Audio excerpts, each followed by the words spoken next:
आज हम लोग जावा के अंदर उसका मेन टॉपिक डिस्कस करने वाले हैं। मेन टॉपिक यानी जावा का मेन टॉपिक है क्लास एंड ऑब्जेक्ट। तो अब ये क्लास कैसे क्रिएट होता है, ऑब्जेक्ट कैसे क्रिएट होता है, यहाँ पर कितने टाइप के वेरिएबल्स आते हैं एंड कितने टाइप के मेथड्स आते हैं, ये सब कुछ आज हम डिस्कस करने वाले हैं। चलो स्टार्ट करते हैं। आज हमें स्टार्ट करना है चैप्टर नंबर 8।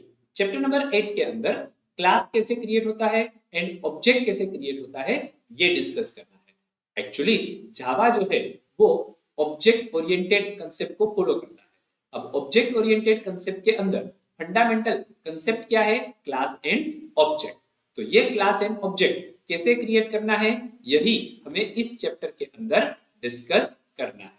तो सबसे पहले यहाँ पर हमें दिया हुआ है कि क्लास के अंदर होता क्या है। तो क्लास के अंदर हमारा डेटा होता है एंड क्लास के अंदर हमारा प्रोग्राम कोड होता है। प्रोग्राम कोड यानी फंक्शन एंड डेटा यानी हमारे एट्रीब्यूट्स, हमारे वेरिएबल्स क्लास के अंदर हमें बनाने हैं। बराबर। अब आप सोचोगे कि आगे के चैप्टर में तो हमने ऑलरेडी क्लास बनाया था, लेकिन वो क्लास के अंदर आपने सिर्फ एक ही मेथड को डिफाइन किया था। कौन सी मेथड? मेन मेथड को, यानी सिर्फ उसके अंदर मेन फंक्शन था। लेकिन अब जैसे जैसे हम जावा में आगे बढ़ते जाएंगे, जैसे जैसे हमें जावा के अंदर बड़े बड़े एप्लीकेशंस, बड़े बड़े सॉफ्टवेयर बनाने होते हैं, तो वहां पर सिर्फ एक क्लास से हमारा काम नहीं चलेगा, हमें वहां पर मल्टीपल क्लास बनाने पड़ेंगे। तो यहाँ पर मल्टीपल क्लास जावा के अंदर कैसे बनेंगे ये देखना है हमें। अब मल्टीपल क्लास के अंदर मल्टीपल मेथड्स होते हैं। अब ये मल्टीपल मेथड को कॉल करने के लिए हमें जरूरत पड़ेगी ऑब्जेक्ट की। तो ऑब्जेक्ट कैसे यहाँ पर डिक्लेयर करते हैं ये भी हमें यहाँ पर देखना पड़ेगा। तो यहाँ पर हमें सबसे पहले एक प्रोग्राम दिया हुआ है बुक के अंदर, लेकिन ये प्रोग्राम अभी हम डिस्कस नहीं करेंगे, क्योंकि ये प्रोग्राम अगर डिस्कस करेंगे तो अभी का अभी ये चैप्टर कंप्लीट हो जाएगा।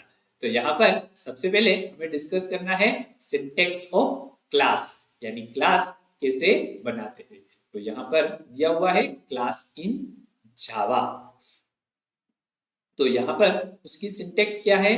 क्लास, क्लास नेम, उसके बाद कर्ली ब्रैकेट के अंदर मुझे वेरिएबल्स एंड मेथड्स डिक्लेयर करने हैं। बराबर।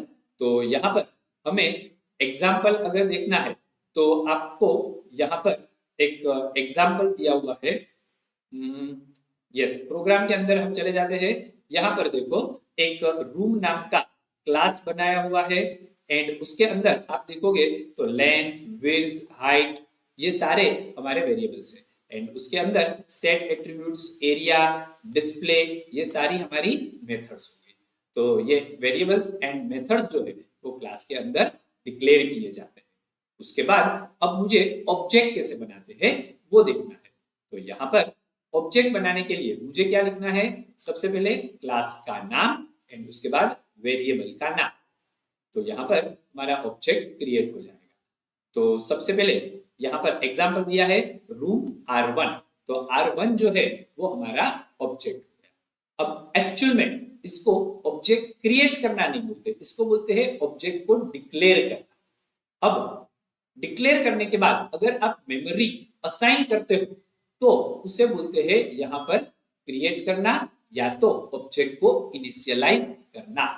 इनिशियलाइज यानी वैल्यू असाइन करना।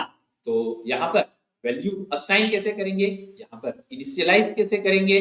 तो यहाँ पर मेमोरी असाइन करने के लिए, मेमोरी अलोकेट करने के लिए हमें न्यू कीवर्ड का यूज करना पड़ेगा, यानी न्यू कीवर्ड से मेमोरी अलोकेट हो जाएगी। एंड उसके बाद इनिशियलाइज करने के लिए हमें कंस्ट्रक्टर का यूज करना पड़ेगा। अब ये कंस्ट्रक्टर क्या है वो हम इसी चैप्टर में आगे डिस्कस करेंगे। यहाँ पर हमें सिर्फ इतना ध्यान में रखना है कि कंस्ट्रक्टर का काम ऑब्जेक्ट को इनिशियलाइज करना है। बराबर। तो यहाँ पर अब हम कैसे डिक्लेयर करेंगे ऑब्जेक्ट को, सॉरी कैसे क्रिएट करेंगे। बराबर। तो यहाँ पर हमने लिखा R1 equal to new, new memory allocate करेगा एंड ये जो रूम लिखा है वो क्या है? कंस्ट्रक्टर। बराबर। तो R1 equal to new room. तो यहाँ पर हमारा ऑब्जेक्ट क्रिएट हो जाएगा या तो इनिशियलाइज हो जाएगा। अच्छा, अब यहां पर आप एक लाइन में भी पूरा ऑब्जेक्ट क्रिएट कर सकते हो। अब ऊपर जो हमने डिस्कस किया वहां पर मैंने 2 लाइन लिखी, कैसे आपको समझाता हूँ। नोटपैड मैंने ओपन कर दिया एंड नोटपैड के अंदर यहां पर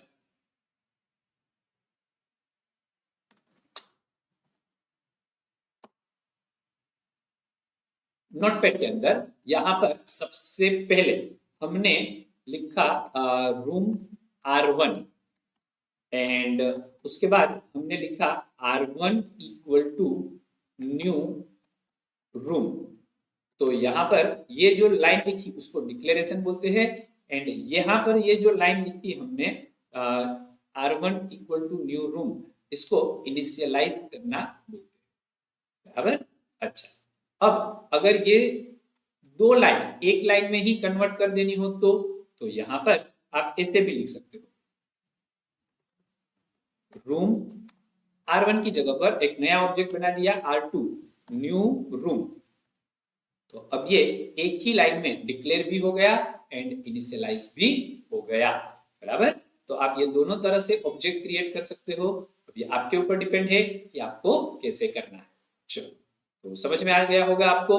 तो ये room R2 equal to new room यहाँ पर दिया हुआ है। अब R1 जो मैंने ऑब्जेक्ट बनाया वो यहाँ पर एक रूम को पॉइंट आउट कर रहा है एंड R2 जो है वो दूसरे रूम को पॉइंट आउट कर रहा है। अब ये अलग अलग रूम है, कैसे पता चलेगा? तो आप उसकी लेंथ, विड्थ एंड हाइट देखो, नंबर ऑफ विंडोज देखो, तो आपको समझ में आ जाएगा यहाँ पर R1 एंड R2 दो अलग अलग ऑब्जेक्ट है जो अलग अलग रूम को पॉइंट आउट कर रहे हैं। उसके बाद यहाँ पर हमें दिया हुआ है कि instance of a class is another word of an actual object, यानी ऑब्जेक्ट को आप इंस्टेंस भी यहाँ पर बोल सकते हो। बराबर। ओके, तो यहाँ पर हमें क्या दिया हुआ है कि Java has a garbage collector that looks for a news object and reclaim the memory that those objects are using. We do not need to do any explicit freeing of memory. यानी यहाँ पर आपने एक बार object create किया तो object को memory assign हो गई। अब मेमोरी असाइन होने के बाद वो ऑब्जेक्ट का यूज खत्म हो गया। अब वो ऑब्जेक्ट का यूज खत्म होने के बाद मेमोरी वापस लेने का काम हमें एक्सप्लिसिटली कुछ नहीं करना है। गार्बेज कलेक्टर अपने आप इनबिल्ट यहां पर काम करता रहेगा। बराबर। ओके, उसके बाद अब यहां पर हमें पता चला कि ऑब्जेक्ट का दूसरा नाम क्या है? इंस्टेंस। अब each instance of a class can hold different value और its attribute in variable declare in class. तो यहाँ पर हर एक ऑब्जेक्ट के पास अलग अलग वेरिएबल्स होते हैं एंड वेरिएबल्स की वैल्यू भी अलग अलग हो सकती है। Okay, such variables are referred as instance variable. Instance variable are created at the time of the creating object and stay throughout the life of the object. तो यहाँ पर अलग अलग वेरिएबल्स भी आते हैं। उसमें सबसे पहला वेरिएबल कौन सा आया? Instant variable. अब आप सोचोगे कि सर यहाँ पर कौन कौन से वेरिएबल आते हैं, तो चलो हम थोड़ा स्क्रॉल करके पहले डिस्कस करते हैं डिफरेंट टाइप ऑफ वेरिएबल्स। तो यहाँ पर देखो हमें 3 टाइप के वेरिएबल्स दिए हैं। उसमें सबसे पहले दिया है लोकल वेरिएबल। लोकल वेरिएबल यानी जो वेरिएबल मेथड के अंदर डिक्लेयर किया जाता है, दो ब्लॉक के अंदर डिक्लेयर किया जाता है, उससे हम बोलते हैं लोकल वेरिएबल्स। तो क्या दिया है? वेरिएबल्स डिफाइंड इनसाइड मेथड और block are called local variables. बराबर। ओके, लोकल वेरिएबल के बाद instance variable. Instance variable are variable defined within a class but outside any method, यानी यहाँ पर मेथड के बाहर लेकिन क्लास के अंदर जो वेरिएबल डिक्लेयर किया जाए उससे हम बोलते हैं इंस्टेंस वेरिएबल। अब यहाँ पर लोकल वेरिएबल की जो लाइफ होती है वो पर्टिकुलर मेथड के अंदर ही होती है, मेथड के बाहर नहीं होती। यानी मेथड के बाहर जो क्लास है वहां पर उसे एक्सेस नहीं कर सकते, जबकि इंस्टेंस वेरिएबल को आप मेथड के अंदर भी यूज कर सकते हो एंड क्लास के अंदर भी यूज कर सकते हो। अब तीसरा variable class variable. Class variable are variable defined within a class outside any method with the static keyword. यानी जो इंस्टेंस वेरिएबल है वही क्लास वेरिएबल की डेफिनेशन है, लेकिन यहां पर मुझे आगे एक कीवर्ड लगाना है स्टैटिक। अगर आप स्टैटिक लगा दोगे तो वो इंस्टेंस वेरिएबल नहीं रहेगा, वो बन जाएगा क्लास वेरिएबल।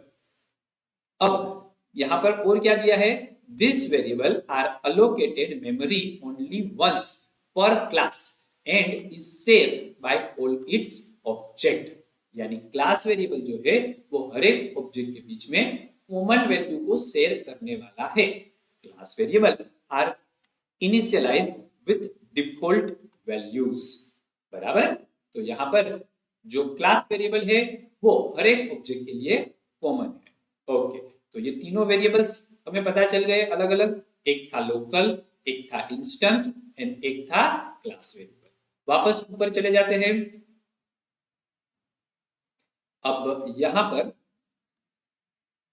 हमें इंस्टेंस वेरिएबल जैसे होता है वैसे ही इंस्टेंस मेथड भी होती है। तो यहां पर देखो हमें दिया है इंस्टेंस मेथड की डेफिनेशन।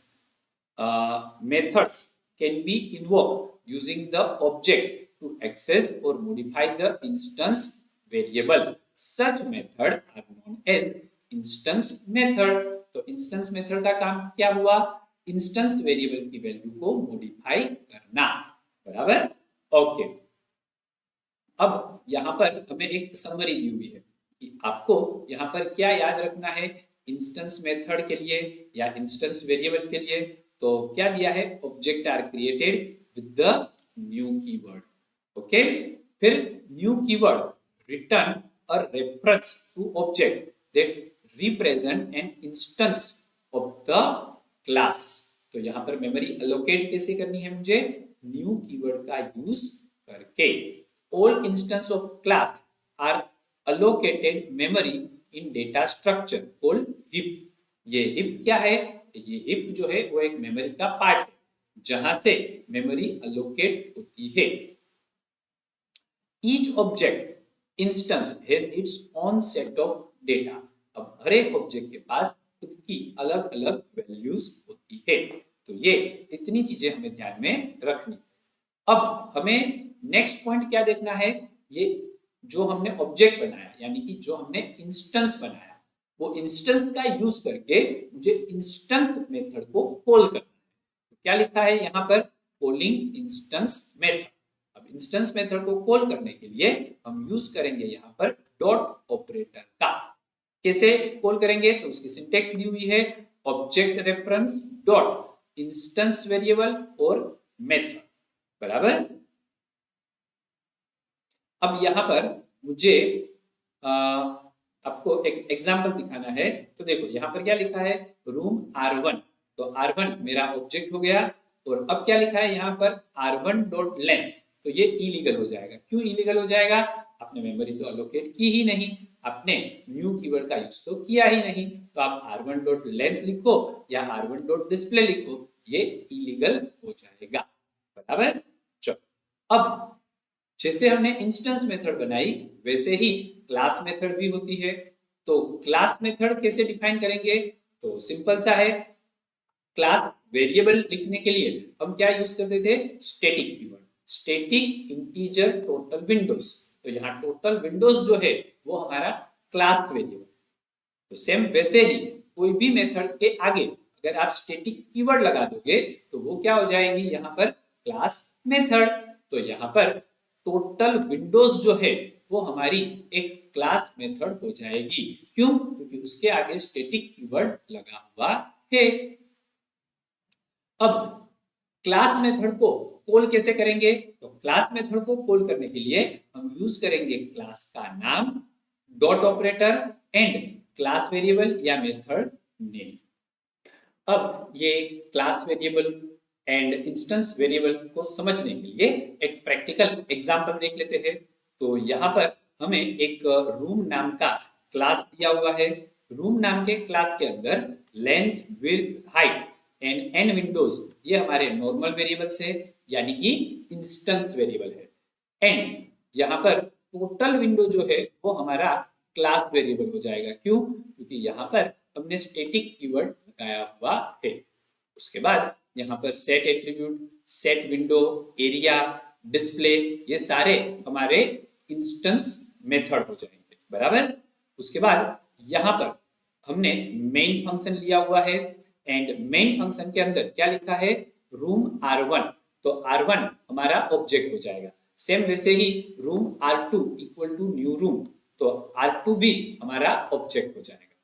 उसके बाद हमने क्या लिखा है? R1 dot set attribute 18, 12.5, 10 and 2। तो अब R1 डॉट सेट एट्रीब्यूट जो है वो यहाँ पर हमने जो सेट एट्रीब्यूट फंक्शन कॉल किया है, यहाँ पर जो हमने सेट एट्रीब्यूट फंक्शन लिखा हुआ है उसको कॉल करने के लिए चला जाएगा।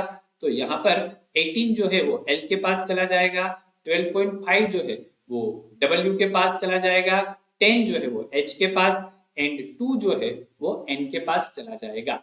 और यहाँ पर length, width and height assign हो जाएगी। यहाँ पर सेट विंडोज लिखा हुआ है, तो यहाँ पर एक फंक्शन में से मैं दूसरे फंक्शन को कॉल करने जाऊंगा, यानी ये सेट विंडोज। एंड यहाँ पर कितना हो जाएगा? 2 लिखा हुआ है, तो n की वैल्यू 2 हो जाएगी। अब total Windows and n Windows कुछ है नहीं हमारे पास, तो 0 माइनस 0 0 एंड 2 जो है वो टोटल विंडो को असाइन हो जाएगा and n windows equal to भी 2 हो जाएगा, बराबर। ओके, अब सेम वैसे ही मैं R2 ऑब्जेक्ट के लिए ये सेट एट्रीब्यूट फंक्शन को कॉल कर रहा हूं। तो यहाँ पर वैल्यू क्या हो जाएगी? 14, 11 एंड 10 दिया हुआ है, तो ये 14, 11, 10 लेंथ, विड्थ एंड हाइट को असाइन हो जाएगी। एंड बाइट 1 जो लिखा है वो विंडो हो जाएगा। तो मेरा यहाँ टोटल विंडो कितना हो जाएगा? R2 ऑब्जेक्ट के लिए 1 एंड R1 ऑब्जेक्ट के लिए 2 हो जाएगा। अब मुझे ये नंबर ऑफ विंडोज जो R2 ऑब्जेक्ट के लिए हमने 1 असाइन किया है उसे मॉडिफाई करके 2 करना है। तो यहाँ पर हमने क्या लिखा है? R2 डॉट सेट विंडो 2, तो ये सीधा सेट विंडो को कॉल करेगा एंड n की वैल्यू 2 हो जाएगी। एंड यहाँ पर n विंडोज कितने हो जाएंगे? 1 की जगह पर 2 हमारे विंडोज हो जाएंगे, बराबर। ओके, अब यहाँ पर हम प्रिंट कर रहे हैं रूम डॉट टोटल विंडो। अब ये टोटल विंडो जो है वो हमारा कौन सा वेरिएबल है? Class variable. क्लास वेरिएबल है तो हमने डिस्कस किया था कि ये पूरे ऑब्जेक्ट के लिए यानी R1 एंड R2 दोनों ऑब्जेक्ट के लिए कॉमन रहने वाला है। तो यहाँ पर दोनों R1 एंड R2 दोनों रूम के अंदर टोटल विंडो कितनी है वो ये टोटल विंडो प्रिंट करेगा। एंड एक चीज और हमने डिस्कस की थी कि क्लास वेरिएबल को कॉल करने के लिए मुझे क्लास का नाम एंड डॉट ऑपरेटर चाहिए, तो यहाँ लिखा है रूम डॉट टोटल विंडो, तो आउटपुट क्या आ जाएगा? 4, क्योंकि R1 के लिए 2 विंडोज है एंड R2 की जो 1 विंडो थी उसे मॉडिफाई करके 2 कर दिया, तो 2 + 2 4 हो जाएगा। तो आउटपुट में आप देख सकते हो कि टोटल विंडोज यहाँ पर 4 डिस्प्ले कर रहा है। तो ये आपको समझ में आ गया होगा। तो आपको अगर सारे वेरिएबल्स एंड सारे मेथड्स प्रॉपर समझ में आ गए हैं तो आप मेरे वीडियो को लाइक कर देना एंड शेयर भी कर देना एंड चैनल पे नए हो तो इसे सब्सक्राइब भी कर देना। Thank you.